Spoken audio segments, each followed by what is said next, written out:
달빛처럼 포근한 옛 이야기, 월명야담입니다. 오늘도 건강과 웃음이 늘 함께 하시길 바랍니다. 구독과 좋아요로 함께 해주시면 더 많은 이야기를 들려드릴 수 있습니다. 자, 이제 달빛 같은 이야기 속으로 함께 걸어가 보겠습니다. 봄날의 장터는 언제나 시끄러웠습니다.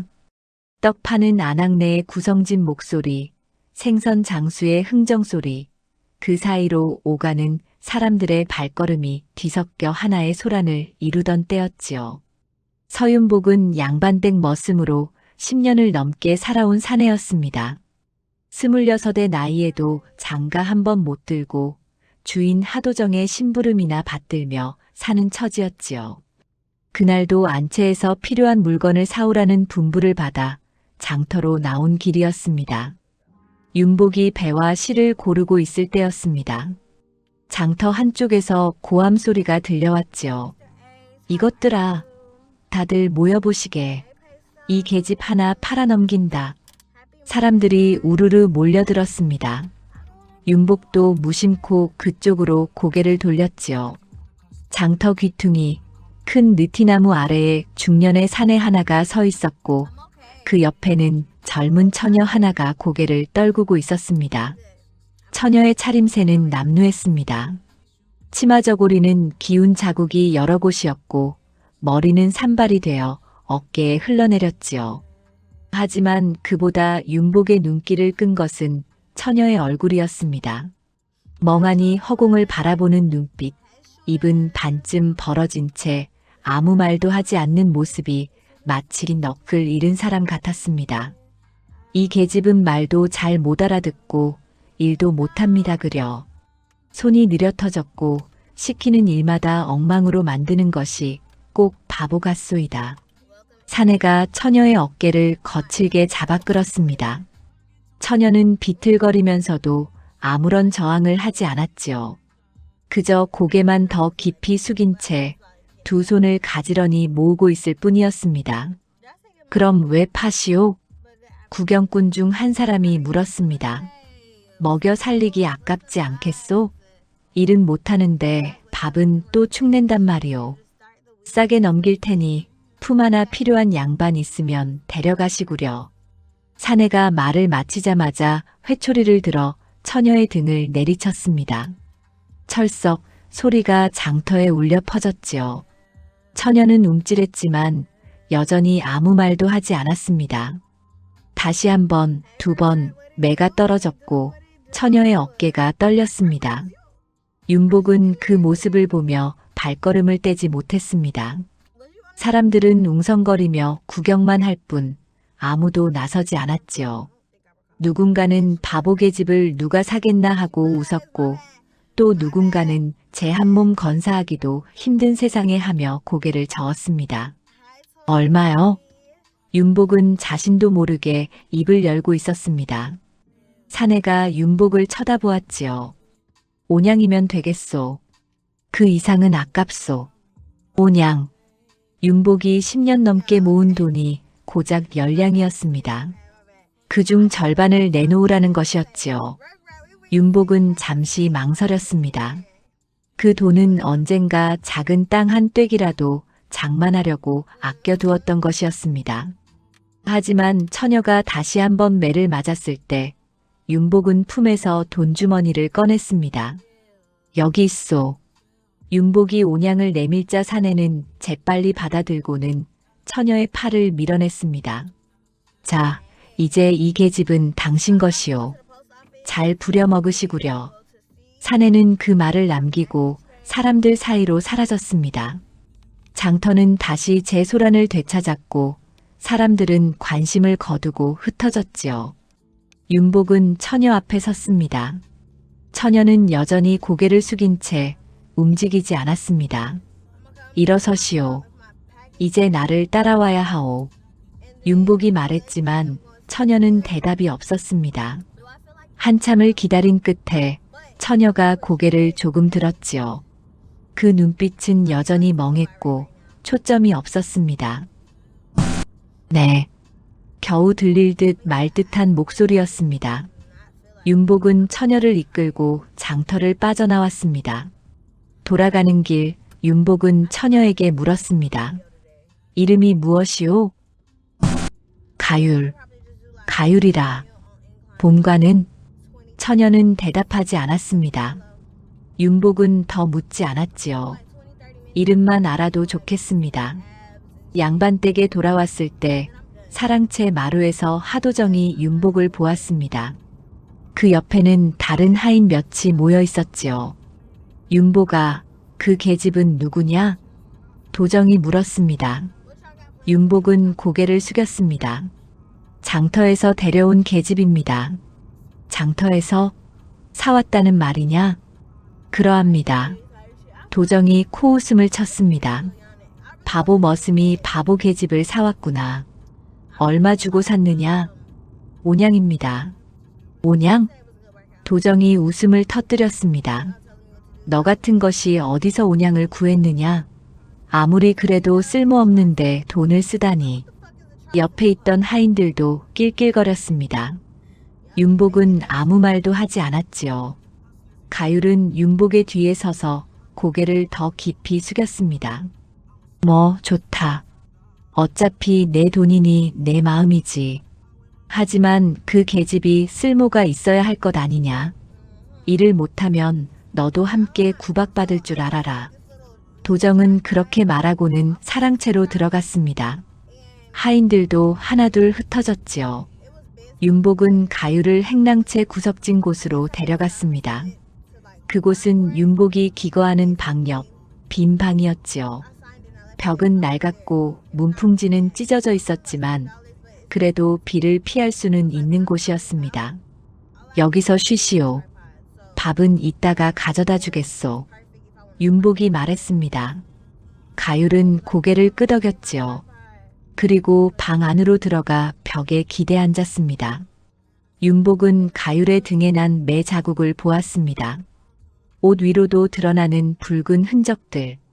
그 흔적이 오래된 것임을 알 수 있었지요. 상처는 괜찮겠소? 가율은 대답 대신 고개만 끄덕였습니다. 윤복은 더 묻지 않고 방을 나왔습니다. 그날 밤 윤복은 자신이 왜 그 계집을 샀는지 곰곰이 생각해 보았습니다. 바보 같다는 말을 들었지만 그 눈빛이 그저 바보 같지만은 않았던 것 같았지요.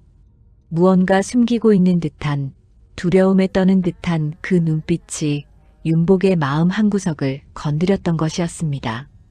뭐 이미 돈은 냈으니 어쩔 수 없지. 윤복은 중얼거리며 눈을 감았습니다. 옆방에서는 가율이 조용히 숨을 쉬는 소리만 들려왔지요. 이렇게 단돈 5냥으로 시작된 인연이었습니다. 장터 한구석에서 시작된 바보 머슴과 바보 처녀의 기이한 만남이었지요. 며칠이 지났습니다. 윤복은 가율에게 물을 길어오라 일렀습니다. 가율은 고개를 끄덕이더니 물동이를 들고 마당으로 나갔지요. 그런데 참으로 이상한 일이 벌어졌습니다. 가율은 우물에서 물을 길어오다 그만 발을 헛디뎌 물동이를 엎질러 버렸습니다. 물은 마당 한복판에 철벙 쏟아졌지요. 이런 것도 못하는 게냐? 멍청한 계집. 하도정의 부인 한씨가 혀를 차며 소리쳤습니다.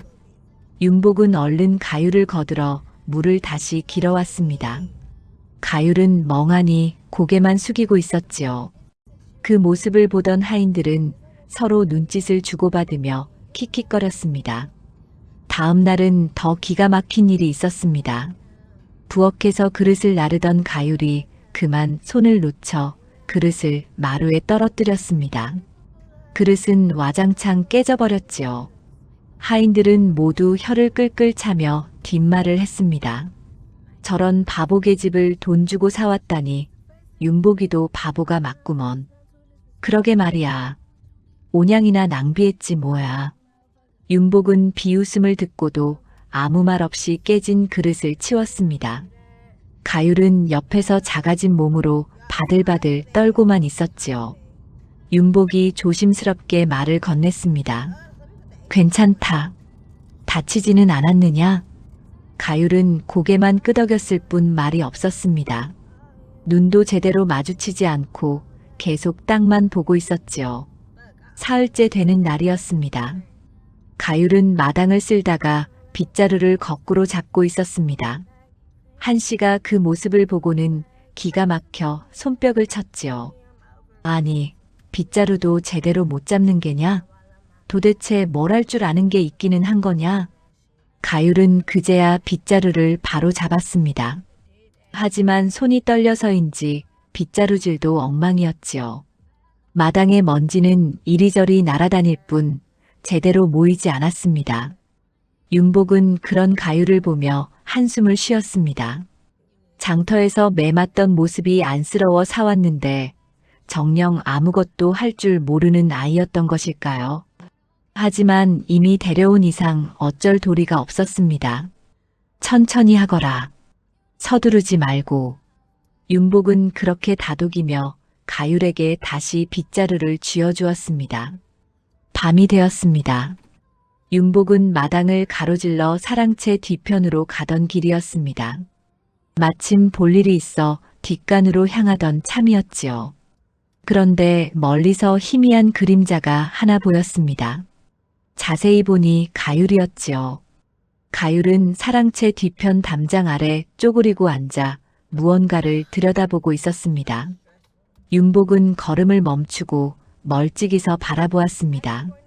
어둠 속이라 자세히 보이지는 않았으나 가율 앞에는 종이 같은 것이 놓여있는 듯 했습니다. 혹은 책처럼 보이기도 했지요. 달빛이 희미하게 비치는 가운데 가율은 그것을 뚫어지게 바라보며 손가락으로 무언가를 짚고 있었습니다. 입술도 달싹거리는 것이 무언가를 속삭이는 듯 했지요. 저게 대체 뭐람? 윤복은 고개를 갸웃거렸습니다. 하지만 거리가 멀어 정확히 보이지 않았지요. 윤복은 잠시 망설이다가 그냥 지나쳤습니다. 낮에는 그릇도 제대로 못 잡던 계집이 밤중에 무얼 보고 있겠습니까? 밤중에 바람이라도 쏘이러 나온 거겠지. 내가 착각한 게야.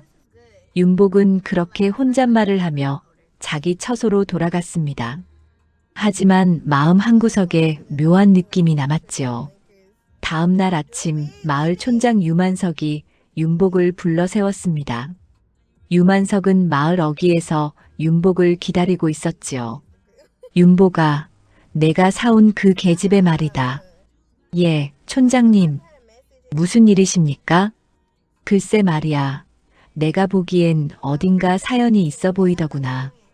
바보 같긴 한데 눈빛이 영 심상치가 않아. 유만석은 턱을 쓰다듬으며 말했습니다. 윤복은 어리둥절한 얼굴로 물었지요. 눈빛이 심상치 않다니요? 저는 그저 겁에 질린 계집으로만 보였습니다만. 아니야. 어제 마당을 지나가다 보니 말이지. 그 계집애가 잠깐 고개를 들었는데 눈빛이 범상치 않더구나. 바보 같으면서도 뭔가 깊은 생각을 하는 것 같달까. 윤복은 고개를 저으며 대답했지요. 그저 겁 많은 계집일 뿐입니다. 매만 맞고 자라서 그럴 것입니다. 촌장님께서 깊이 생각하실 것 없습니다. 그럴지도 모르지. 하지만 조심해서 나쁠 건 없어. 혹여 무슨 일 생기거든 나한테 알려라. 내가 이 마을에서 오래 살다 보니 사람 보는 눈은 좀 있거든. 예, 알겠습니다. 윤복은 대수롭지 않게 여기고 일터로 향했습니다. 하도정 댁의 밭으로 가는 길에도 계속 유만석의 말이 머릿속을 맴돌았지요. 눈빛이 심상치 않다니 그게 무슨 말일까요? 그날 저녁 윤복은 또다시 이상한 장면을 보게 되었습니다. 가율이 홀로 처소 구석에 앉아 눈을 감고 입술을 달싹이고 있었던 것이지요. 마치 무언가를 외우는 듯 했습니다. 윤복은 문틈으로 살짝 들여다보았습니다. 가율의 표정은 낮에 보던 바보 같은 모습과는 전혀 달랐습니다.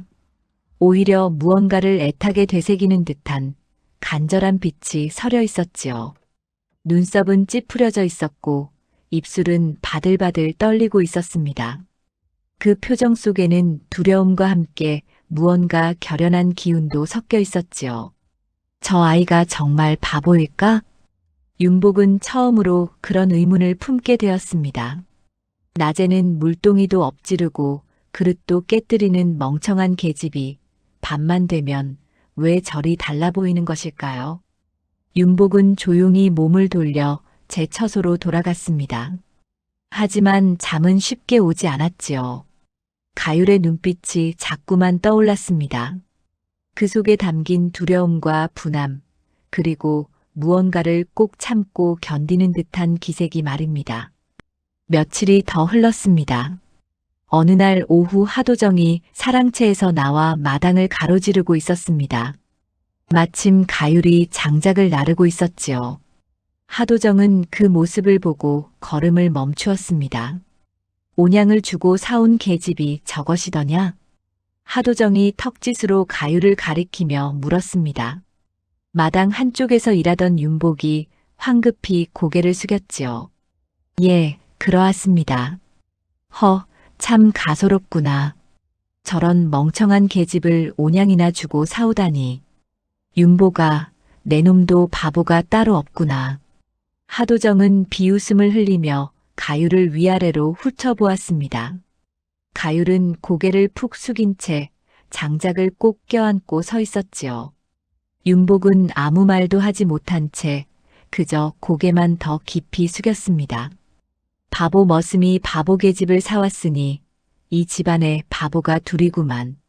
하도정은 그렇게 말하고는 코웃음을 치며 사랑채로 들어가 버렸습니다. 마당에 있던 하인 몇이 그 말을 듣고 키득키득 웃었지요. 윤복은 얼굴이 화끈거렸지만 참았습니다. 다만 가율을 살짝 돌아보니 가율은 여전히 고개를 숙인 채 미동도 하지 않고 있었습니다. 그때였습니다. 가율이 천천히 고개를 들었습니다. 그리고 사랑채로 들어가는 하도정의 뒷모습을 똑바로 바라보았지요. 그 눈빛은 지금껏 윤복이 본 적 없는 것이었습니다. 멍하고 겁먹은 바보의 눈이 아니었습니다. 오히려 차갑고 또렷하며 무언가를 꿰뚫어보는 듯한 눈빛이었지요. 윤복은 그 모습을 보고 깜짝 놀랐습니다. 저게 정녕 그 바보 계집의 눈빛이란 말인가요? 하지만 그것도 잠깐, 가율은 다시 고개를 떨구고 장작을 들고 부엌으로 향했습니다. 마치 아무 일도 없었다는 듯이 말입니다. 저녁 무렵이었습니다. 하도정은 마당에 윤복을 불러 세웠습니다. 윤복아, 내일부터 밭 김매기를 내가 혼자 해라. 다른 놈들은 산에 나무하러 보낼 테니. 예, 하오나 그 밭이 서너 마지기는 되는데 혼자서 하기엔 너무 뭐가 어떻단 말이냐? 내가 쓸데없는 계집을 사와서 집안 식구만 늘렸으니 그만큼 내가 더 일해야 하는 것 아니겠느냐? 하도정은 차갑게 말했습니다. 윤복은 입술을 깨물었지만 어쩔 도리가 없었지요. 알겠습니다. 그리하겠습니다. 윤복은 고개를 숙이고 물러났습니다. 뒤에서 하도정의 낮은 웃음소리가 들려왔지요. 윤복은 주먹을 불끈 쥐었다가 다시 펼쳤습니다. 화를 내봤자 달라질 것은 없었습니다. 그날 밤 윤복은 자기 처소에서 잠을 이루지 못하고 뒤척였습니다. 몸은 고되었지만 마음이 편치 않아 잠이 오지 않았지요. 문득 밖에서 인기척이 들렸습니다. 윤복은 조용히 일어나 문틈으로 내다보았습니다. 달빛 아래 가율이 홀로 앉아 있었습니다. 가율은 두 손으로 얼굴을 감싸고 있었지요. 어깨가 가늘게 떨리고 있었습니다. 울고 있는 것일까요? 아니면 추워서 떠는 것일까요? 윤복은 나가서 말을 걸까 하다가 그만두었습니다. 괜히 나섰다가 가율을 더 놀라게 할 것 같았지요. 한참을 그렇게 앉아있던 가율이 천천히 손을 내렸습니다. 달빛에 비친 가율의 얼굴은 창백했습니다. 하지만 눈빛만큼은 이상하리만치 또렷했지요. 가율은 주먹을 꽉 쥐었습니다. 그리고 입술을 깨물며 무언가를 되뇌는 듯 했습니다. 윤복은 그 모습을 보며 가슴이 철렁 내려앉는 느낌을 받았습니다. 저 아이 속에 뭔가 있습니다. 분명 뭔가 숨기고 있는 것이 있지요. 낮에는 바보처럼 굴지만 밤만 되면 저리 다른 사람이 됩니다. 촌장 유만석의 말이 떠올랐습니다. 어딘가 사연이 있어 보이더구나. 다음 날 아침 윤복은 일찍 일어나 밭으로 향했습니다. 혼자서 서너 맞이기를 해야 하니 서둘러야 했지요. 가율은 부엌에서 불을 떼고 있었습니다. 윤복이 지나가자 가율이 고개를 들었습니다. 두 사람의 시선이 잠깐 마주쳤습니다. 가율의 눈에는 어젯밤 보았던 그 또렷함이 아직 남아 있었지요. 하지만 곧 가율은 다시 고개를 숙이고 불을 뗐습니다. 윤복은 묘한 느낌을 안고 밭으로 향했습니다. 해질 무렵 윤복은 녹초가 되어 돌아왔습니다. 혼자서 밭을 매느라 허리가 끊어질 것 같았지요. 우물가에서 물을 길어 마시는데 가율이 조용히 다가왔습니다. 손에는 밥을 담은 바리가 있었습니다. 드십시오. 가율이 작은 목소리로 말했습니다. 윤복은 고개를 들어 가율을 보았지요. 가율은 여전히 고개를 숙이고 있었지만 손에 든 바리는 떨리지 않았습니다. 그 속에 보리밥과 된장이 담겨 있었습니다. 고맙구나. 윤복은 바리를 받아들었습니다. 가율은 아무 말 없이 돌아섰습니다. 하지만 돌아서는 그 뒷모습에서 윤복은 느낄 수 있었습니다. 저 아이도 미안해하고 있다는 것을, 자기 때문에 윤복이 더 고된 일을 해야 한다는 것을 알고 있다는 것을 말입니다. 윤복은 밥을 먹으며 생각했습니다. 저 아이는 분명 바보가 아닙니다. 무언가 사연이 있어 일부러 바보처럼 구는 것이지요. 하지만 그 사연이 무엇인지는 아직 알 수 없었습니다. 윤복은 한숨을 쉬며 밥을 입에 넣었습니다. 밤이 되었습니다. 가율은 또다시 홀로 앉아 하늘을 올려다보고 있었습니다. 그 얼굴에는 두려움과 분함, 그리고 무언가를 결심하는 듯한 빛이 동시에 어려 있었지요. 가율의 눈에서 눈물 한 방울이 떨어졌습니다. 하지만 가율은 눈물을 닦지 않았습니다. 그저 주먹을 쥔 채 이를 악물고 있을 뿐이었지요. 사흘이 더 지났습니다. 윤복은 밭일을 마치고 돌아오는 길에 가율이 우물가에서 혼자 물을 깃는 모습을 보았습니다. 가율은 여전히 서툴게 두레박을 당기고 있었지요. 윤복이 다가가 거들어주려 하자 가율이 고개를 들었습니다. 두 사람의 시선이 마주쳤습니다. 가율의 눈빛에는 무언가 말하고 싶은 듯한 기색이 역력했지요. 입술이 떨리더니 마침내 가율이 작은 목소리로 말했습니다. 오늘 밤 뒤안 감나무 아래로 나와주실 수 있겠습니까? 윤복은 깜짝 놀랐습니다. 가율이 온전한 말을 제대로 한 것은 처음이었으니까요. 더군다나 그 말투는 더듬거리는 바보의 말투가 아니었습니다. 무슨 일이냐? 부탁입니다. 아무에게도 들키지 말고 오십시오. 가율은 그렇게만 말하고는 물동이를 이고 부엌으로 향했습니다. 윤복은 그 뒷모습을 보며 가슴이 두근거렸지요. 드디어 그 아이가 마음을 열려는 것일까요? 밤이 깊어갔습니다. 윤복은 사람들이 모두 잠든 것을 확인하고 조용히 밖으로 나왔습니다. 뒤안 감나무 아래로 가니 가율이 이미 와서 기다리고 있었지요. 달빛 아래 가율의 얼굴은 창백했지만 눈빛만큼은 또렷했습니다. 와주셔서 고맙습니다. 가율이 먼저 말을 꺼냈습니다. 윤복은 고개를 끄덕이며 물었지요.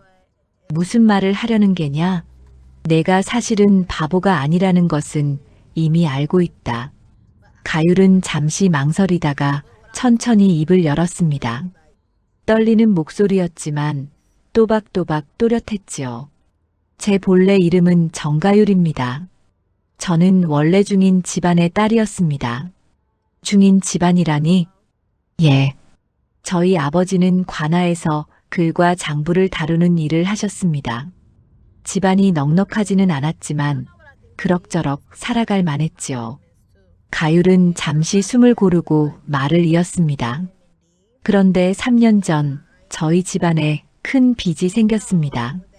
아버지께서 관아 일로 실수를 하셨다며 큰 벌금을 내야 했지요. 그 돈을 마련하려고 토지를 팔아야 했는데 누군가 헐값에 사들였습니다. 윤복은 조용히 가율의 말을 들었습니다. 가율의 목소리에는 분함이 서려 있었지요. 그뿐이 아니었습니다. 빚이 점점 불어났습니다. 처음에는 은 50냥이었는데 어느새 100냥이 되고 150냥이 되었습니다. 아버지는 그 빚을 갚지 못해 결국 옥에 갇히셨고 병을 얻어 돌아가셨습니다. 가율의 눈에서 눈물이 흘러내렸습니다. 하지만 목소리는 흔들리지 않았지요. 그러고 나서 빚쟁이들이 집으로 쳐들어왔습니다. 저희 어머니와 저를 끌고 가 팔아 넘기려 했지요. 어머니는 그 과정에서 돌아가셨습니다. 저는 이리저리 팔려다니다가 결국 그 장터에서 매를 맞고 있었던 것입니다. 윤복은 말문이 막혔습니다. 이런 사연이 있었던 것입니다. 가율은 눈물을 닦으며 말을 이었습니다. 저는 이곳에 오고 나서 알게 되었습니다. 저희 집안을 무너뜨린 데 뒷배를 봐준 사람이 바로 이 집 주인 하도정이라는 것을 말입니다. 무슨 소리냐? 어찌 그런 것을 알았느냐? 제가 팔려다니는 동안 여러 곳을 거쳤는데 한 곳에서 우연히 들었습니다. 하도정이라는 양반이 관아 사람들과 짜고 중인들의 토지를 빼앗는다는 소문을 말입니다. 그 수법이 저희 집안에 일어난 일과 똑같았지요. 가율은 주먹을 불끈 쥐었습니다. 그래서 저는 일부러 바보처럼 굴었습니다. 쓸데없이 눈에 띄면 또 어떤 일을 당할지 몰라서요. 그저 살아남으려고 바보 흉내를 낸 것입니다. 윤복은 가율의 말을 듣고 가슴이 먹먹해졌습니다. 이 어린아이가 그런 일을 겪었다니. 그리고 그 모든 고통을 혼자 삼키며 바보처럼 굴어야 했다니 말입니다. 이제라도 말해줘서 고맙다. 나는 너를 버리지 않겠다. 윤복은 진심을 담아 말했습니다. 가율은 그 말을 듣고 처음으로 편안한 얼굴을 지었지요. 감사합니다. 저는 더 이상 가만히 당하고만 싶지 않습니다. 저를 이렇게 만든 사람들에게 반드시 갚아주고 싶습니다. 어떻게 하려는 게냐? 아직은 모르겠습니다. 하지만 반드시 방법을 찾을 것입니다. 가율의 눈빛은 불꽃처럼 타오르고 있었습니다. 윤복은 그 눈빛을 보며 결심했습니다. 이 아이를 도와주겠다고 말입니다. 좋다. 내가 할 수 있는 일이 있으면 말해라. 비록 나는 미천한 머슴이지만 내가 원하는 일을 돕겠다. 정말입니까? 그렇다. 나도 하도정 밑에서 오래 구박을 받아왔다. 내 사정을 들으니 더욱 그자가 밉더구나. 가율은 고개를 깊이 숙였습니다. 고맙습니다. 정말 고맙습니다. 두 사람은 그날 밤 오래도록 이야기를 나누었습니다. 가율은 자신이 기억하는 일들을 하나하나 털어놓았고 윤복은 조용히 들어주었지요. 달이 중천에 떴을 때 두 사람은 조용히 헤어졌습니다. 윤복은 자기 처소로 돌아가면서 생각했습니다. 온양에 산 바보 계집이 알고 보니 이런 사연을 품고 있었다니. 세상은 참으로 알 수 없는 것이지요. 윤복은 가슴속에 작은 불씨 하나가 지펴지는 것을 느꼈습니다. 가율을 돕고 악한 자들을 벌하겠다는 불씨 말입니다. 다음 날 밤 윤복과 가율은 다시 감나무 아래에서 만났습니다. 가율은 품속에서 조심스럽게 무언가를 꺼냈습니다. 낡은 종이 한 장과 숫 조각이었지요. 이걸 보십시오. 가율은 종이를 펼쳤습니다. 그리고 수치로 또박또박 글자를 적어 내려가기 시작했지요. 윤복은 눈이 휘둥그레졌습니다. 가율의 손은 조금도 머뭇거리지 않았습니다. 마치 오래도록 글을 써온 사람처럼 자연스러웠지요. 하늘 천, 땅지, 검을 현, 누를 황. 가율은 천자문의 첫 구절을 적었습니다. 그러고는 윤복을 바라보았지요. 저는 글을 읽고 쓸 줄 압니다. 아버지께서 관아에서 장부를 다루셨기 때문에 어릴 적부터 곁에서 보고 배웠습니다. 세상에 계집이 글을 아는 것도 신기한데 이렇게 잘 쓰다니. 윤복은 감탄을 금치 못했습니다. 가율은 다시 종이에 무언가를 적었습니다. 이번에는 숫자였지요. 1, 2, 3, 4, 5. 저는 숫자에도 밝습니다. 아버지를 도와 장부를 정리한 적이 많았으니까요. 가율은 잠시 멈췄다가 말을 이었습니다. 제가 이렇게 글을 아는 것을 이용하면 하도정의 약점을 찾을 수 있을지도 모릅니다. 약점이라니 어떻게? 양반들은 모든 것을 장부에 기록합니다. 토지 매매도 빚도 곡식 거래도 모두 말입니다. 만약 하도정이 정말로 부정한 일을 했다면 분명 어딘가에 그 흔적이 남아있을 것입니다. 윤복은 고개를 끄덕였습니다. 가율의 말에 일리가 있었지요. 하지만 그런 것들을 어떻게 구한단 말이냐? 사랑채에 보관되어 있을 텐데. 그것은 천천히 기회를 엿보아야 합니다. 지금 당장은 어렵지만 언젠가는 기회가 올 것입니다. 가율은 다시 종이에 무언가를 적었습니다. 이번에는 사람 이름 같았지요. 이 이름들을 기억하십니까? 정진사, 김찬봉, 이서방. 아, 그 사람들은 모두 이 마을 근처에 살던 사람들 아니냐? 몇 해 전에 갑자기 사라진. 그렇습니다. 그들 모두 하도정과 얽힌 일로 재산을 잃고 떠났다고 들었습니다. 제가 팔려다니며 여기저기서 들은 이야기입니다. 윤복은 소름이 돋았습니다. 가율은 바보 흉내를 내면서도 이렇게 많은 것을 알아내고 있었던 것입니다. 저는 이 모든 것을 기억하고 있습니다. 아버지께서 늘 말씀하셨지요. 기록이 없으면 억울함을 풀 수 없다고. 그래서 저는 제 머릿속에 모든 것을 기록해 두었습니다. 가율은 자신의 머리를 가리켰습니다. 윤복은 이 어린 계집의 배짱에 감탄했지요. 대단하구나. 그런데 나는 글을 모르는데 내가 무엇을 도울 수 있겠느냐? 발이 빠르시지 않습니까? 저는 이 집안에 갇혀 있어 밖으로 나갈 수 없습니다. 하지만 윤복 나으리는 장터에도 가고 다른 마을에도 갈 수 있지 않습니까? 가율이 처음으로 윤복을 나으리라 불렀습니다. 윤복은 머쓱했지만 기분이 나쁘지 않았지요. 그렇기는 하지. 내가 무엇을 알아보면 되겠느냐? 혹시 하도정과 거래했던 사람들이 있는지, 그들이 어떻게 되었는지 알아봐 주십시오. 그리고 관아에 가실 일이 있으면 3년 전쯤 정씨 성을 가진 서리가 죄를 짓고 벌금을 냈다는 기록이 있는지도 알아봐 주십시오. 내 아버지 말이로구나. 예. 아버지의 일이 정말로 죄가 되어 벌금을 낸 것인지 아니면 누군가 꾸민 일인지 알고 싶습니다. 윤복은 잠시 생각하다가 고개를 끄덕였습니다. 좋다. 내가 할 수 있는 한 알아보마. 다만 시간이 좀 걸릴 것이다. 괜찮습니다. 저는 3년을 기다렸습니다. 조금 더 기다리는 것쯤은 아무것도 아닙니다.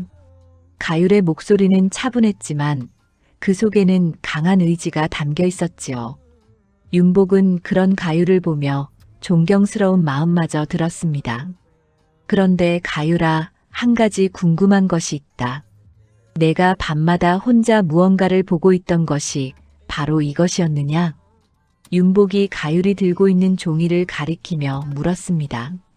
가율은 고개를 끄덕였지요. 예. 저는 잊지 않으려고 매일 밤 제가 아는 글자를 되새깁니다.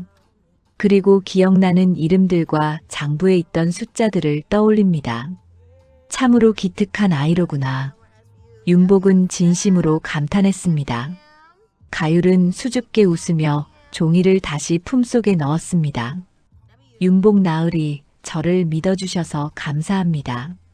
저는 혼자였으면 아무것도 할 수 없었을 것입니다. 나야말로 내가 고맙다. 내 덕분에 이 답답한 생활에 희망이 생겼구나. 두 사람은 서로를 바라보며 희미하게 웃었습니다. 달빛 아래 두 사람의 그림자가 길게 드리워졌지요. 그날 이후로 윤복과 가율은 밤마다 몰래 만나 의논했습니다. 가율은 자신이 기억하는 것들을 하나씩 윤복에게 알려주었고, 윤복은 낮에 들은 이야기들을 가율에게 전했습니다. 둘은 서서히 하도정의 악행을 밝혀낼 실마리를 찾아가고 있었지요. 비록 머슴과 계집의 몸이지만 두 사람은 작은 동맹을 맺었습니다. 언젠가는 진실을 밝히고 억울함을 풀겠다는 동맹 말입니다. 보름쯤 지났습니다. 어느 날 오후 한씨가 가율을 불러 세웠습니다.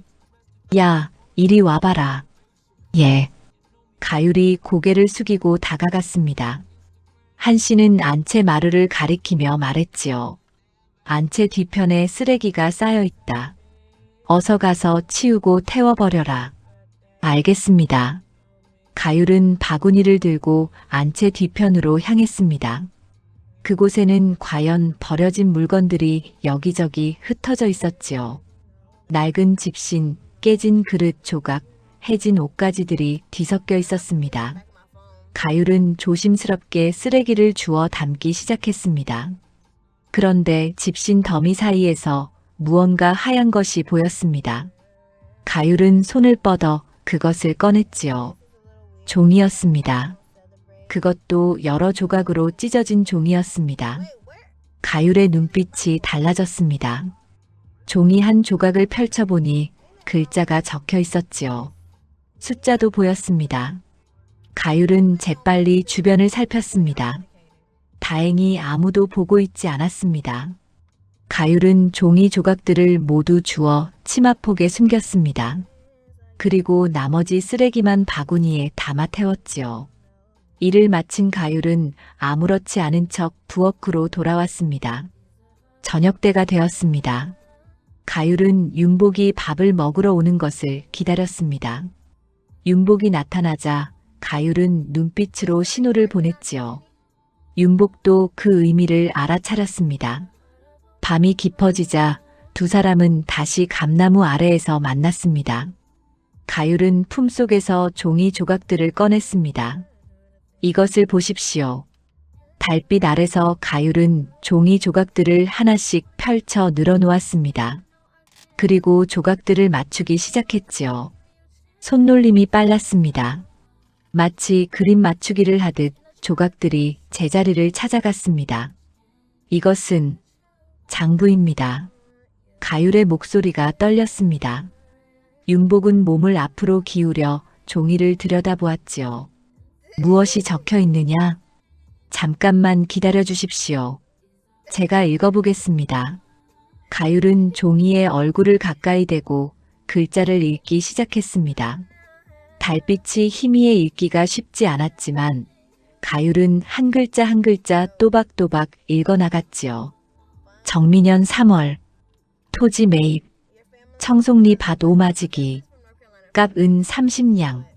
가율의 얼굴이 점점 굳어졌습니다. 윤복도 긴장한 채 가율의 말을 들었습니다. 청송리라면 내가 살던 곳 근처 아니냐? 그렇습니다. 그리고 이 시기는 저희 집안에 빚이 생긴 바로 그때입니다. 가율은 다시 종이를 들여다보았습니다. 그리고 다른 조각을 집어들었지요. 여기 또 있습니다. 정씨 집안, 빈문서, 원금 은 50냥, 이자. 이것 보십시오. 가율의 목소리가 높아졌습니다. 윤복이 다급히 입에 손가락을 갖다 댔지요. 쉿, 조용히 해라. 들킬라. 죄송합니다.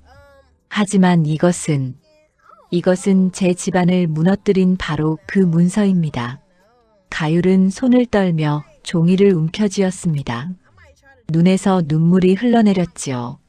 원금은 분명 50냥이었는데 여기 이자 계산이 잘못되어 있습니다. 한 달에 1알이라고 적혀 있는데 실제로는 2알을 받은 것입니다. 그래서 빚이 눈덩이처럼 불어났던 것입니다. 윤복도 분노가 치밀었습니다. 비록 그는 몰라도 가율의 설명만으로도 하도정이 얼마나 악독한 짓을 했는지 알 수 있었지요. 이 개자식이 이런 식으로 사람을 잡아먹었단 말이냐? 그뿐이 아닙니다. 여기 다른 이름들도 보입니다. 김참봉, 이서방 모두 같은 수법입니다. 헐값에 토지를 사들이고 빚을 부풀려 기록했습니다. 가율은 종이 조각들을 하나하나 가리키며 설명했습니다. 윤복은 주먹을 불끈 쥐었지요. 이 증거를 가지고 관아에 고하면 되겠구나. 아직은 부족합니다. 이것만으로는 찢어진 종이 조각일 뿐입니다. 더 확실한 증거가 필요합니다. 가율은 차분하게 말했습니다. 분노 속에서도 냉정함을 잃지 않았지요. 그렇다면 어찌해야 하느냐? 이 장부의 원본이 어딘가에 있을 것입니다. 아마도 사랑채 안에 보관되어 있을 것입니다. 그것을 찾아야 합니다. 윤복은 고개를 끄덕였습니다. 하지만 사랑채에 들어가는 것은 쉬운 일이 아니었습니다. 내가 방법을 찾아보마. 일단 이 조각들은 잘 보관해 두거라. 예. 저는 이것들을 베껴두겠습니다. 혹시라도 잃어버릴 수 있으니까요. 가율은 종이 조각들을 조심스럽게 모았습니다. 윤복은 촌장 유만석을 찾아가야겠다고 생각했지요. 유만석이라면 믿을 만한 사람이었습니다. 다음 날 아침 윤복은 일찍 일어나 유만석의 집으로 향했습니다. 유만석은 마당에서 담배를 피우고 있었지요. 촌장님, 할 말씀이 있습니다. 오냐, 무슨 일이냐? 윤복은 주변을 살피고는 조용히 말했습니다. 사실은 말입니다. 윤복은 가율이 읽어준 장부 내용을 그대로 전했습니다. 유만석의 얼굴이 점점 심각해졌지요. 그것이 정말이냐? 확실하냐? 예. 가율이 직접 읽었습니다. 그 아이는 글을 압니다. 그 바보 계집이 글을 안다고? 그것 참. 유만석은 턱을 쓰다듬으며 한참을 생각했습니다. 그리고 천천히 입을 열었지요. 만약 그것이 사실이라면 이것은 큰일이다. 하지만 조심해야 한다. 하도정은 이 고을에서 힘 있는 양반이니까. 하오나 이대로 둘 수는 없지 않습니까? 그렇지. 일단 내가 아는 향리한테 조심스레 알아보마. 내가 말한 지명과 숫자가 맞는지 확인해 보겠다. 윤복은 고개를 깊이 숙였습니다. 감사합니다, 촌장님. 고맙기는. 만약 정말로 하도정이 그런 짓을 했다면 이것은 나 혼자만의 일이 아니다. 이 마을 전체의 일이니까. 유만석의 눈빛이 차갑게 빛났습니다. 정의로운 사람이었던 유만석도 더 이상 참을 수 없었던 것이지요. 열흘이 지났습니다. 유만석은 윤복의 말대로 향리를 통해 조심스럽게 알아보았습니다. 그 결과는 놀라웠지요. 장부 조각에 적힌 지명과 숫자가 실제 토지 문서와 일치했지만 세금 기록과는 맞지 않았던 것입니다. 유만석은 윤복을 불러 조용히 말했습니다.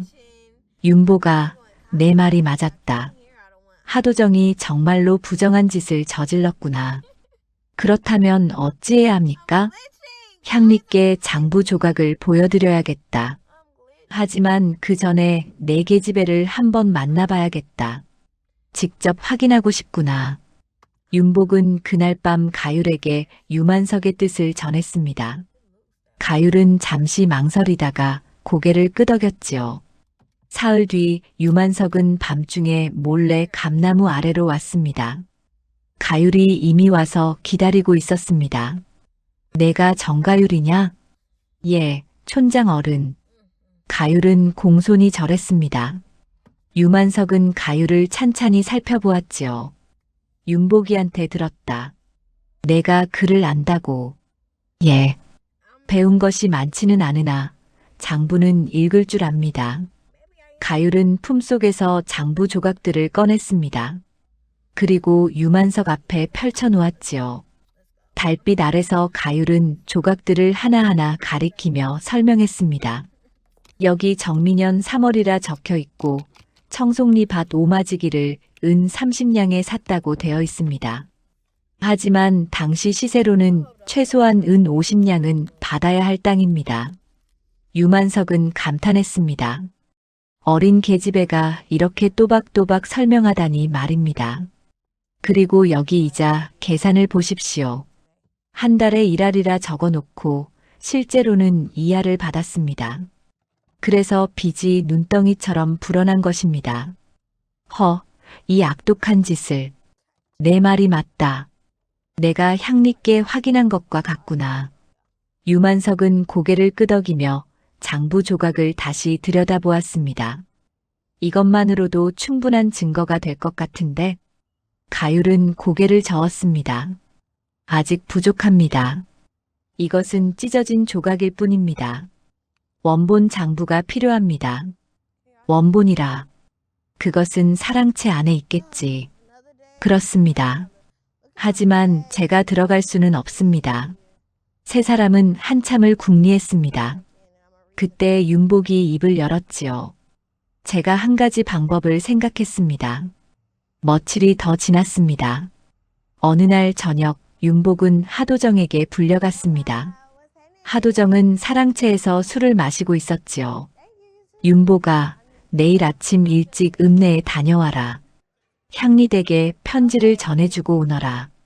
예, 알겠습니다. 윤복은 고개를 숙이고 물러났습니다. 하지만 마음속으로는 미소를 지었지요. 유만석이 꾸민 일이 제대로 먹혀든 것입니다. 다음 날 새벽 윤복은 일찍 집을 나섰습니다. 그리고 읍내로 가는 길 중간에서 유만석을 만났지요. 잘 되었느냐? 예. 하도정이 읍내로 심부름을 보냈습니다. 좋아. 그럼 이제 가율이가 움직일 차례다. 바로 그 시각 가율은 부엌에서 한씨에게 말했습니다. 마님, 사랑채 청소를 제가 해도 되겠습니까? 내가 무슨 청소를 한다고? 요 며칠 부지런히 일하는 것을 배웠습니다. 한번 해보고 싶습니다. 한씨는 의아했지만 허락했습니다. 어차피 바보 계집이 무슨 짓을 하겠습니까? 가율은 빗자루와 걸레를 들고 사랑채로 들어갔지요. 사랑채는 텅 비어 있었습니다. 가율은 재빨리 방 안을 살폈습니다. 장롱이 보였고 그 옆에 괴짝이 있었지요. 가율은 괴짝을 열었습니다. 안에는 여러 문서들이 차곡차곡 쌓여 있었습니다. 가율의 손이 빠르게 움직였습니다. 문서를 하나씩 펼쳐보며 내용을 확인했지요. 그리고 마침내 찾았습니다. 바로 그 장부였습니다. 찢어진 조각과 꼭 맞는 글씨체, 꼭 맞는 내용이었습니다. 가율은 장부를 품속에 넣으려다가 멈췄습니다. 아니, 이러면 들킬 것입니다. 가율은 대신 장부의 핵심 내용을 머릿속에 새겼습니다. 숫자 하나하나, 이름 하나하나를 빠짐없이 기억했지요. 그때 밖에서 인기척이 들렸습니다. 가율은 황급히 장부를 원래 자리에 놓고 괴짝을 닫았습니다. 그리고 빗자루를 들고 마루를 쓸기 시작했지요. 한씨가 문을 열고 들어왔습니다. 뭐 하느냐? 청소하고 있습니다. 그래, 열심히 해라. 한씨는 의심 없이 물러갔습니다. 가율은 안도의 한숨을 내쉬었지요. 저녁이 되자 윤복이 돌아왔습니다. 가율은 윤복에게 눈짓으로 신호를 보냈습니다. 밤이 되어 두 사람은 유만석과 함께 다시 모였지요. 찾았습니까? 유만석이 급히 물었습니다. 가율은 고개를 끄덕였습니다. 예. 장부를 찾았습니다. 내용을 모두 기억했습니다. 가율은 품속에서 새 종이를 꺼냈습니다. 그리고 기억을 더듬어 장부 내용을 그대로 옮겨 적기 시작했지요. 손이 빠르게 움직였습니다. 지명, 날짜, 금액, 이자율, 모든 것이 정확했습니다. 놀랍구나. 이것이 정말 내 기억만으로 쓴 것이냐? 예. 제가 어릴 적부터 아버지 장부를 도왔기 때문에 숫자는 잘 외워집니다. 유만석은 가율이 쓴 내용과 찢어진 조각을 비교했습니다. 완벽하게 들어맞았지요. 이제 됐다. 이것을 가지고 향리께 가겠다. 향리께서 관아에 고하실 것이다. 정말 그리하시겠습니까? 윤복이 떨리는 목소리로 물었습니다. 유만석은 단호하게 고개를 끄덕였지요. 그렇다. 이 증거면 충분하다. 게다가 이 아이가 직접 증언할 수 있지 않느냐. 하지만 저는 천한 몸입니다. 제 말을 믿어주겠습니까? 가율이 걱정스럽게 물었습니다. 유만석은 가율의 어깨를 다독였습니다. 내 말만으로는 부족할 수 있다. 하지만 장부 조각과 내가 기억한 내용, 그리고 향리께서 확인한 토지 문서가 모두 맞아떨어지면 믿을 수밖에 없다. 사흘 뒤 유만석은 장부 조각과 가율이 쓴 문서를 들고 향리를 찾아갔습니다. 향리는 내용을 보고 표정이 굳었지요. 이것이 정말입니까? 제가 직접 확인했습니다. 그 계집애가 그를 압니다. 그리고 기억력이 놀랍습니다. 향리는 한참을 고민하다가 입을 열었습니다. 알겠습니다. 이 정도 증거면 관아에 고할 만합니다. 내일 아침 일찍 관아로 갑시다. 드디어 때가 온 것입니다. 바보 머슴과 바보 계집이 악한 양반을 무너뜨릴 날이 다가온 것이지요. 사흘이 지난 어느 아침이었습니다. 관아의 포졸들이 하도정의 집으로 들이닥쳤습니다. 마을 사람들은 모두 놀라 모여들었지요. 무슨 일이냐? 감히 양반 집에 들이닥치다니. 하도정이 버럭 소리를 질렀습니다. 하지만 포졸들은 아랑곳하지 않았습니다. 하도정, 내 놈을 부정한 토지 거래와 불법 채무로 고발이 들어왔다. 순순히 따라오너라.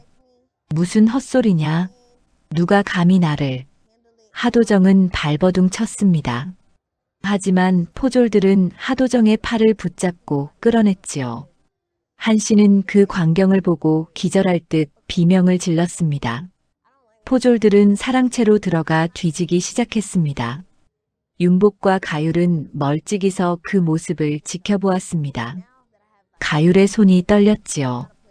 윤복이 조용히 가율의 손을 잡아주었습니다.